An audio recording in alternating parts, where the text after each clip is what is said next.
Torej, od vseh zakladov kulturne dediščine, ki jih hranimo v našem muzeju, so meni najljubše lutke. Zakaj? Zato, ker v bistvu lutke smejo dostikrat tisto, česar ljudje ne smemo, ali pa se vsaj ne spodobi za nas.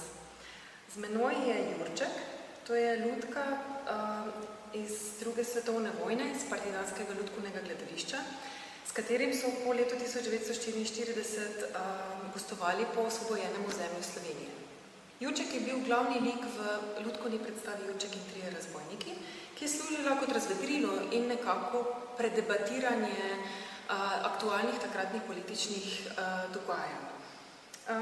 Kar mene najbolj fascinira je to, da so v medvojnem času uspeli pripraviti take zelo, zelo lične lutke in izjemno dovršene iz materialov, ki so bili takrat na voljo, kar pa ni bilo pač kar vse. Roke, glava in noge so iz lesa, potem pa so si žeblje, žice in take stvari kar nabrali od povsod, kjer so se znajdli in kjer so jih našli.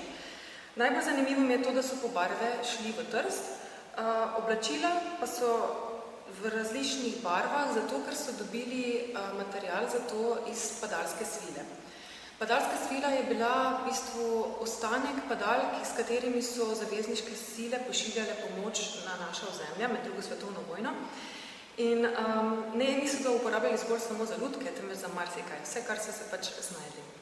Zraven glavnih lutk v tej predstavi, tukaj je torej Jurček, njegova oča in mama, trije razbojniki, Francka in tako dalje, so sodelovali tudi druge lutke, klovn, mornar, balerina in tako dalje, ki so pa služile kot skeči pred ali po, da so ogreli publiko.